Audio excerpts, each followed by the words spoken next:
चंद्रमा के बेटा हुए बुद्ध, बुद्ध के हुए पुरुरवा, पुरुरवा का ही दूसरा नाम राजा आयल भी था। इन्होंने उर्वशी अप्सरा के साथ विवाह किया तो इनके आयु, श्रुतायु, सत्यायु, रय, जय और विजय आदि 6 बेटा हुए। इन्हीं प्रतापी वंश में आगे चलकर महाराज नहुष का जन्म हुआ। नहुष के यति, ययाति, संयाति, वियति और कृति आदि 6 बेटा हुए। उनमें सबसे बड़ा बेटा जो यति था वो यति ही हो गया, यानी सन्यासी हो गया। दूसरे बेटा के 2 विवाह हुए। पहला विवाह शुक्राचार्य की बेटी देवयानी के साथ हुआ और दूसरा विवाह बृहस्पति के साथ हुआ। सुखदेव बाबा राजा परीक्षित से कहते हैं, ययाति की यदु, तुर्वसु, दुहिया, अनुरूप आदि 5 संतानें हुई। इनमें सबसे छोटे बेटा से बड़े पुत्र का जो नाम हुआ वो हुआ पुरु। पुरु जो था वो पिता का अनन्य भक्त था। शुक्राचार्य के शाप से एक बार ययाति बुढ़े हो गए और बाद में ययाति ने शुक्राचार्य जी को जब मना लिया तो शुक्राचार्य ने कहा कि तुम अपनी उम्र किसी से बदल सकते हो। तो पुरु ने बुढ़ापा धारण कर लिया और अपनी यौवना अवस्था, जवानी अपने पिता ययाति को दे दी। ययाति अपने पुत्र पुरु को ही चक्रवर्ती सम्राट घोषित कर दिया और पुत्रों को, बड़े पुत्रों को शाप दे दिया कि तुम्हारे वंश में कोई चक्रवर्ती राजा नहीं होगा। अपने ही पुत्रों। सुखदेव जी कहते हैं, परीक्षित पुरु वंश में ही राजा दुष्यंत का भी जन्म हुआ था। इन्हीं के बड़े प्रतापी पुत्र थे महाराजा भरत। ये वही भरत हैं जो महाराज दुष्यंत और शकुंतला के गर्भ से उत्पन्न हुए। इनकी एक कथा बहुत प्रसिद्ध हुई। ये शेरों के दांत गिना करते थे। शेर पकड़ लेते थे, उनके दांत गिनते रहते थे। इन्हीं प्रतापी वंश में राजा रंतिदेव हुए। एक बार जिनके राज्य में सूखा पड़ गया और सूखा पड़ जाने में उन्होंने अपना सर्वस्व खजाना ही लुटा दिया और 41 दिन तक स्वयं भूखे रहे। वो राजा रंतिदेव। ऐसे प्रतापी वंश में हे परीक्षित, तुम्हारा भी जन्म हुआ है। ये सुखदेव बाबा का, इसी चंद्रवंशी ही तुम हो। तुम पुरवंशी भी कहलाए हो। और इन्हीं राजा पुरु के सबसे बड़े भाई थे महाराज यदु और वहीं से एक तो चला गया पुरुवंश हो गया और महाराजा यदु से यदुवंश हो गया। तो एक तो क्षत्रिय रह गए, दूसरे यादव हो गए। यदुवंश में महाराजा अजमीढ़, देवमीढ़, सूरसेन प्रभृति आदि बड़े बड़े प्रतापी राजा हुए। महाराज सूरसेन के बेटा हुए आनक दुंदुभी और इन्हीं का नाम वासुदेव भी है। वसुदेव के 7 पत्नियां थीं। उनकी 7वीं पत्नी देवकी के गर्भ से 8 संतानें हुई। सुखदेव बाबा से राजा परीक्षित कह रहे हैं कि महाराज, आपने सूर्य वंश को जैसे सुनाया, अगर आपने वैसे ही अगर चंद्रवंश को सुना दिया तब तो मेरे अंदर जो उद्गार भरा हुआ है, जो कृष्ण के प्रति मेरे हृदय में प्रेम भरा हुआ है, तो मैं उसको कैसे श्रवण कर पाऊंगा। तो राजा परीक्षित ने प्रश्न कर दिया, कथितो वंश विस्तारो भवतः सोमसूर्ययोः राज्ञां चो भवस्यानां चरितं पद्मवाद्भुतं यदोतच्च धर्मशीलस्य नितरां मुनिसप्तमः तत्रासेन्वतीर्ण अस्यः विष्णो वीर्याणि संशयः। परीक्षित ने प्रश्न किया क्या? कथितो वंश विस्तारः। हे महाराज, सूर्य वंश जैसे यहाँ काम नहीं चलेगा, क्योंकि इस वंश में तो हमारे माधव आए हैं, तो इस वंश को तो मैं बड़ी सावधानी से सुनूंगा, और आप जितना विधिवत हो सके उतना विधिवत इस वंश को हम सुनाइए। सूर्य वंश में जैसे आपने चटपट कर दी, वैसा हम नहीं सुनेंगे। इसमें हमारे माधव आए हैं, गोपाल आए हैं इस वंश में, तो हमें थोड़ा विधिवत सुनाइए। तब राजा परीक्षित को श्री सुखदेव बाबा 10वें स्कंद में, जो 10वां स्कंद है श्रीमद् भागवत महापुराण का, वो सबसे बड़ा है, 149 अध्याय है उसमें। 49 अध्याय उत्तरार्ध और 100 अध्याय पूर्वार्ध। श्री सुखदेव जी महाराज ने अब चंद्रवंश की विधिवत चर्चा की। पितामहा में समेरे दैवत्यादिर्मिति मंगलैः दुर्वस्तस्य गौरवंशन्य संगारम् वत्सपदम यत्स पल्लवा। तुमने बड़ा अच्छा संबंध जोड़ा भाई। तुम्हारे दादा का भी परिचय कन्हैया से था, तुम्हारे पिता का भी परिचय कन्हैया से रहा, और तुम अपना परिचय भी निकाल रहे हो, तो बड़ी अच्छी बात है भाई। हम सुनाएंगे तुम्हें कितना कथा। नैसाति दुस्सहा शुनमा त्यक्तोन्दपि बाधते पिबन्तं त्वन्मुखान् भोज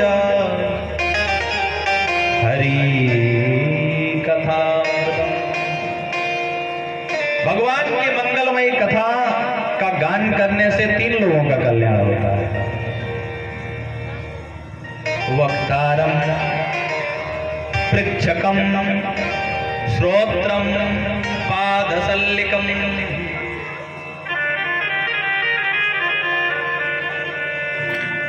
भाई शालिग्राम भगवान का पंचामृत बनाने वाला कोई और, पंचामृत से अभिषेक करने वाला कोई और, उनको नहलाने वाला। लेकिन उस पंचामृत से शालिग्राम बाबा जब नहला दिया गए, तो चरणामृत जब बन गया, तो उस चरणामृत का जितने लोग पान करते जाते हैं उन सबका कल्याण हो जाता है। तो कहते हैं वक्तारम, कहने वाला कोई एक, सुनने वाला मुख्य श्रोता मुख्य परीक्षित है वो कोई एक, लेकिन उस कथा से जितने लोगों को लाभ मिल जाए, जितने लोग उस कथा को श्रवण कर लें, सबका कल्याण है। तो सुखदेव बाबा कहते हैं भाई सबसे पहला कल्याण तो वक्ता का ही है, तो हम क्यों भग सकते हैं भाई, हम तो सुनाएंगे आपको कथा। वासुदेव गृहे साक्षात भगवान पुरुषा परः जनिष्यते तत्प्रियार्थम संभवन्तु श्रियस्त्रियाः। महाराज उग्रसेन का पुत्र हुआ महाराज कंस। उस कंस के दुष्ट प्रताप से एक मन में बात आई, बोले कई शास्त्रों में प्रमाण आया है कि ये उग्रसेन का पुत्र कंस था ही नहीं। भागवत में तो लिखा है उग्रसेन का ही पुत्र था।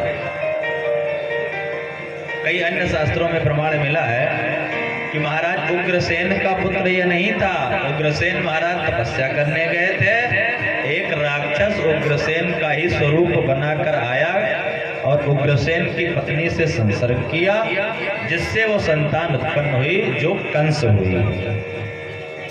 उग्रसेन को जब यह बात पता चली तो उग्रसेन ने अपने पुत्र को त्याग दिया, यानी वन भेज दिया, भगा दिया अपने राज्य से, तो मेरे पुत्र नहीं हो। अब कंस चूंकि वन चला गया तो वन में वहां उसका दुष्टों से संयोग हो गया।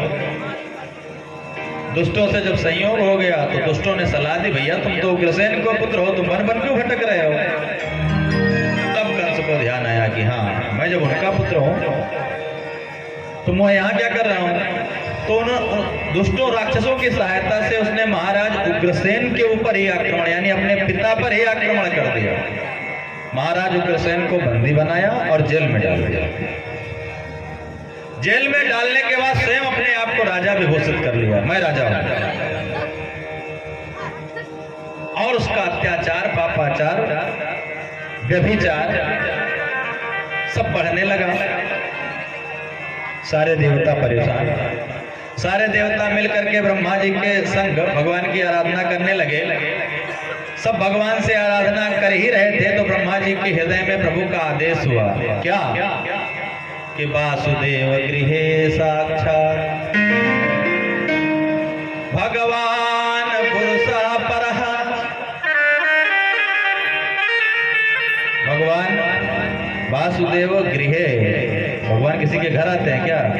गर्भ में आते हैं।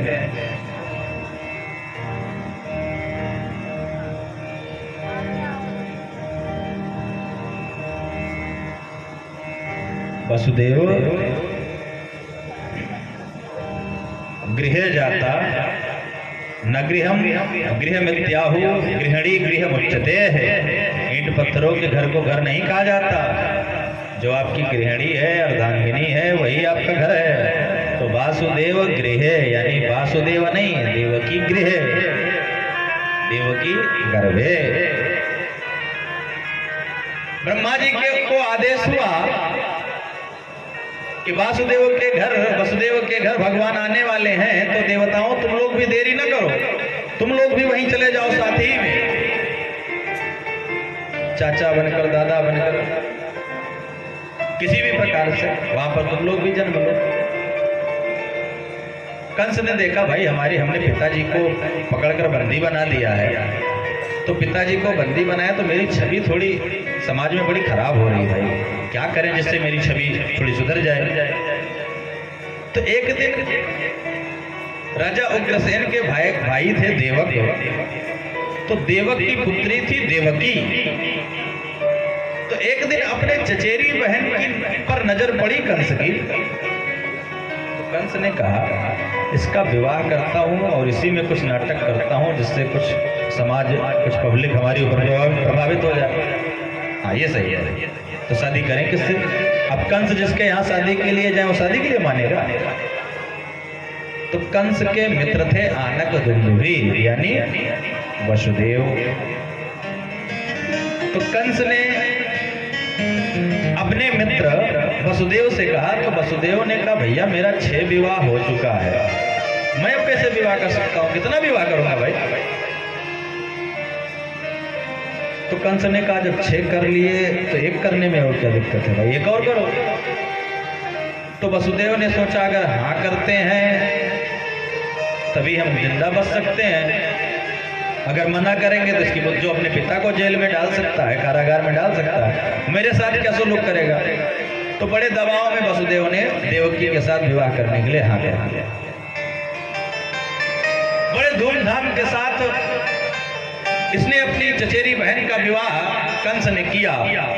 और विवाह करने के बाद, रात्रि के बाद जब दूसरे दिन विदाई होने लगी तो सारथी से कहा नहीं तुम उतरो, हमारी बहन का विवाह है, हम रोते हुए इसके घर तक इसको छोड़ने जाएंगे। अब घड़ियाली आंसू कंस बहा रहा है, बड़ी मोटी मोटी धारा, अश्रु धारा बह रही है, देवकी को विदा कर रहा है। जनता में हवा चली, महाराज को हम निर्दयी ही जानते थे, पिताजी को जेल में बंद कर दिया। भाई पिताजी ने कुछ गड़बड़ की होगी, इन्होंने इनको बंद क्यों भेज दिया, इसीलिए इन्होंने जेल में बंद कर रखा। महाराज इतने निर्दयी हैं नहीं, चचेरी बहन विदा हो रही, बताओ इतना रो रहे हैं, बड़े उदारी हैं महाराज। अब देवताओं ने सोचा कि अगर यह देवकी का, यह जनता का इतना कृपा पात्र बना रहा कंस, तो ये बताओ कि भगवान देवकी के गर्भ से इसको मारने के लिए पैदा ही क्यों होने वाले हैं फिर? तो देवताओं ने आकाशवाणी कर दी। देवता इन मौके पर काम कर रहे थे। तभी तो सुखदेव बाबा ने कहा स्वकार्य कुशलाः सुराः, तुम्हारी चाहे जितनी ऐसी तैसी हो जाए, लेकिन देवता अपना कार्य बनाने में बड़े कुशल हैं। स्वकार्य, अपना कार्य बनाने में बड़े परम कुशल हैं देवता। तो देवताओं ने आकाशवाणी कर दी, हस्या त्वाष्टमो गर्भो हंता याम बहुसे बुधा, हे अम्ल कंस अथ्या अष्टमो पुत्रो। जिस अपनी बहन के विदाई के समय, विवाह के समय तो इतने घड़ियाली आंसू बहा रहा है भैया, इतनी मोटी मोटी अश्रुधारा से तू रो रहा है, तुझे नहीं पता है इसी देवकी का 8वां लाल तुम्हारा काल होगा। ये जहां कंस ने सुना, उसका तुरंत रोना चीखना चिल्लाना गायब हो गया। म्यान में से उसने तलवार खींच ली और देवकी का केस पकड़ करके, बाल पकड़ करके रथ से नीचे खींच लिया। ना रहेगी बहन और ना होगा पुत्र, ना रहे बांस और ना बाजे बांसुरी। बहन बहन रहेगी नहीं, इसका पुत्र मेरा काल होगा कैसे? भगनी हन तुम्हारा था खड्ग बाढ़ी कचे कचे ही बहन तुम्हें तो मुझे मार नहीं मारना भाई, हमारा काल तो पैदा करेगी। हम तो तुम्हारी इतना धूमधाम से शादी कर रहे हैं तो हमारा काल पैदा करेगी। पूरी जनता सन, अरे हम तो इसको इतना उदार जानते थे, इसका तो असली स्वरूप, और देवता चाहते भी यही नहीं, इसका असली स्वरूप तो सामने आ गया। वसुदेव जी ने सोचा कि भाई पति का मतलब ही होता है पातीम तारयतीम इतीम पति, जो आपका दुखों का पतन कर सके, तारण कर सके, आपको बाहर निकाल सके, वही तो आपका पति है। अभी अभी रात्रि में विवाह हुआ, ये आज ही मारने जा रहा है पत्नी को। तो वसुदेव ने समझाया, मित्र क्या कर रहे हो, जनता पर क्या असर पड़ेगा? तुम तो विवाह कर रहे थे जनता की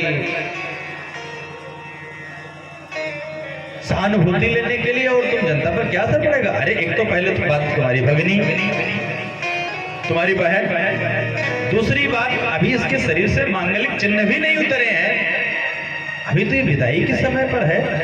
क्या बात कर रहे हो? इसके 8वें पुत्र से तुम्हें कष्ट है ना? मैं तुम्हें वचन देता हूं कि मैं इसका 8वां पुत्र ला करके तुम्हें दूंगा।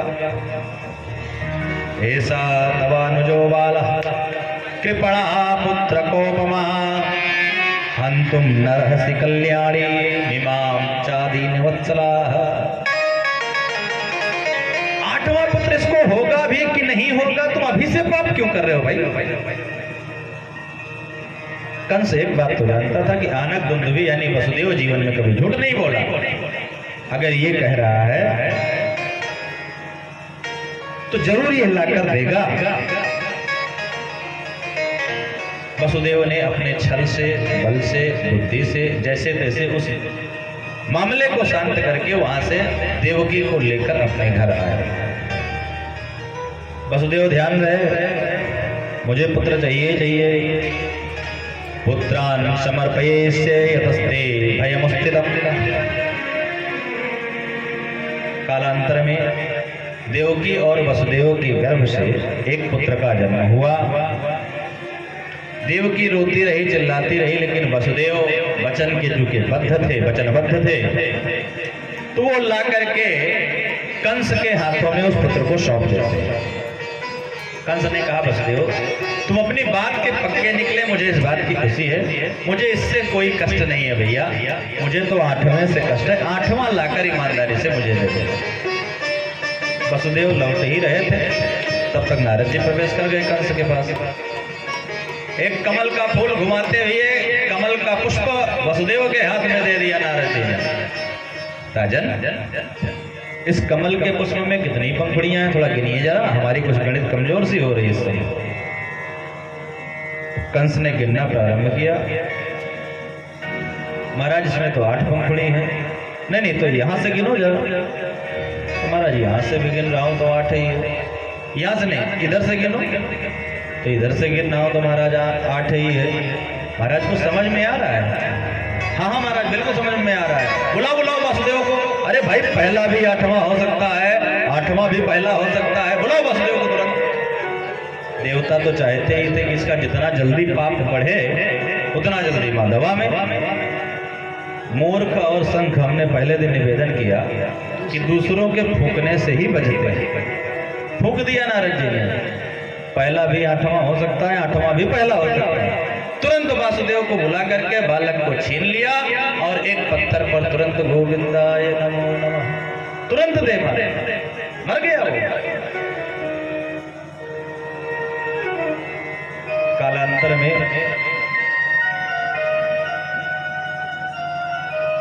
5 और पुत्र पैदा होते गए और वसुदेव जी अपने नियमानुसार उन पुत्रों को कंस को देते गए और कंस उनको मृत्यु के घाट उतारता।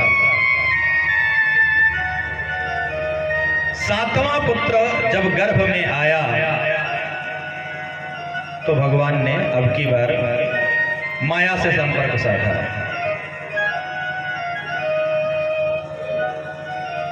हमारे माता जी के गर्भ में 7वां गर्भ पल रहा है। अगर देवकी के गर्भ से वो संकर्षण करके, आकर्षण करके अगर आप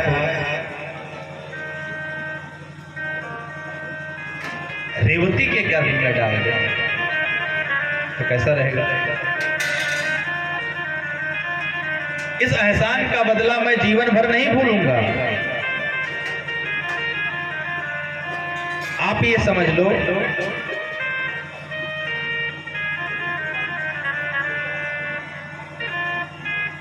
अगर आपने मेरा साथ दिया, माया से कहते हैं माधव, अगर आपने इस कार्य में मेरा साथ दिया तो आपकी भी प्रतिष्ठा मैं पृथ्वी पर स्थापित करूंगा। देवकी के 6 पुत्रों की तो हत्या हो चुकी थी। 7वां पुत्र भगवान संकर्षण पधारे और संकर्षण का योग माया ने आकर्षण करके देवकी के गर्भ से निकाल करके उसको रोहिणी के गर्भ में प्रतिस्थापित कर दिया। अब रोहिणी तो गर्भवती हो गई और देवकी का गर्भ पतन बताया गया। कंस को बड़ा आश्चर्य हुआ कि 6 पुत्रों की मैंने देवकी की हत्या कर दी, अब तो गर्भ भी आने में डर रहे हैं कि उनको पैदा होते मरना ही मरना है। अपनी शक्ति पर और अभिमान हुआ। लेकिन अब की बार माधव पूरी तैयारी है। माधव योग माया से कहते हैं ये तो काम आपने कर दिया, देवकी का गर्भ आपने रोहिणी में पहुंचा दिया। अब की बार आप चलिए यशोदा मैया के यहाँ और वहां पर आप पुत्री बनकर पैदा हुई है। यहाँ मैं देवकी के यहाँ पुत्र बनकर पैदा होऊंगा। पिताजी जाएंगे, अदला बदली हो जाएगी, किसी को कुछ पता नहीं चलेगा। कंस तुम्हें देवकी का ही पुत्री मान करके तुम्हें मारने का प्रयास करेगा और तुम्हें कोई मार सकता नहीं, क्योंकि तुम योग माया हो। साधारण कन्या समझकर तुम्हें मारने का प्रयास करेगा और वहीं से तुम्हारी विशेष कात्यायनी माँ से, अंबिका माँ से, शारदा माँ से, चंडिका मैया से, अनेकों रूपों में दुर्गा मैया के रूप में तुम पूजने लग जाओगे। योग माया को ये बात समझ में आई। ठीक है महाराज, जो आज्ञा आपकी। भगवान ने उधर योग माया से पूरी डील करने के बाद, पूरा निर्णय करार करने के बाद योग माया को जो आदेश दिया, जो आज्ञा कहकर योग माया ने उसको स्वीकार किया। आहै सुमे प्राण धरो हरे हरिर्गुहाम ध्रुवम श्रितोयन्न पुरे शमशी। अब की बार देवकी के गर्भ में जो गर्भ ठहरा तो देवकी का मुख कमल चमकने लगा। आह इसमें ऐसा तो नहीं है कि जो माधव हमको मारने वाला कंस सोच रहा है। कंस बहुत विद्वान था। आह इसमें प्राण हरो, क्या मेरा प्राण हरने के लिए हरि देवकी के गर्भ में आ चुका है क्या? इसी समय देवकी को मार दो क्या? देवकी के पास तलवार उठाकर पहुंचता है, करा नहीं, इस समय मारूंगा तो बहन की हत्या होगी, भगनी की, गर्भवती महिला की हत्या होगी, वो भी नहीं करना चाहिए। अबला की तो हत्या करनी ही नहीं चाहिए। कितना कितना बड़ा पाप लगेगा। अब जब भगवान का साक्षात्कार कंस प्राप्त करता है, यानी आके जब देवकी के सामने खड़ा होता है, तो उसके बाद हृदय में भगवान के प्रति प्रेम जगने लगा। नहीं, ऐसा करने से पाप हो जाएगा, ऐसा मुझे नहीं करना चाहिए। स्त्रिया स्वस्सु गुरुमत्या वधोहम, ये केवल स्त्री मात्र थोड़ी है, ये मेरी बहन भी है। बहन तो छोड़ो, ये गर्भवती भी है। गर्भवती स्त्री का वो वैसे भी वध के योग्य नहीं है। गर्भवती तो सर्पिणी भी वध के योग्य नहीं होती है, ये तो हमारी बहन है। अब ये सब विचार कंस करने लगा। अरे इतनों को ठिकाने लगा दिया भैया, 6 को ठिकाने लगा दिया, 7वां भाग खड़ा हुआ तो इसको भी ठिकाने लगा दिया, ये सोचकर फिर चला जाता। लेकिन अब कंस के हृदय में बेचैनी बढ़ रही है। आसीनः संविष्ठन्न भुञ्जान पर्यटन मही चिंतयानो ऋषिकेशा मां पश्यत् तन्मयं जगत। बैठते उठते चलते खाते पीते जहां भी देखता है, सपने में भी वो काला काला मुरली वाला ही दिखाई पड़ता है। नारद जी से एक बार कंस ने प्रश्न कर दिया कि महाराज मेरा काल कैसा होगा? तो नारद जी ने स्पष्ट उदाहरण दे दिया, भाई काला काला होगा, मुरली वाला होगा, घुंघराले बाल होंगे, हाथ में मुरली होगी। अब वो जहां भी, अरे दाल में तो जीरा भी नजर आवे काला तो उसको भी लगता है कि कन्हैया आ गया। सुखदेव बाबा राजा परीक्षित से कहते हैं कि ऐसा और कोई भक्त हुआ है क्या जो कन्हैया का इतना चिंतन करे? भले ही भय के कारण भयक्रांत कंसा, भय के कारण ही कंस भजन कर रहा है, लेकिन कर तो रहा है ना। भाई आप चाहे गलती से विष पियो, चाहे जानकर पियो, मरना तो है। तो आप चाहे गलती से भगवान नाम स्मरण करो, चाहे जानबूझकर करो, चाहे धोखे से करो, चाहे डर से करो, तारण तो आपका निश्चित है। देवताओं ने सोचा कि मैया देवकी के पास भगवान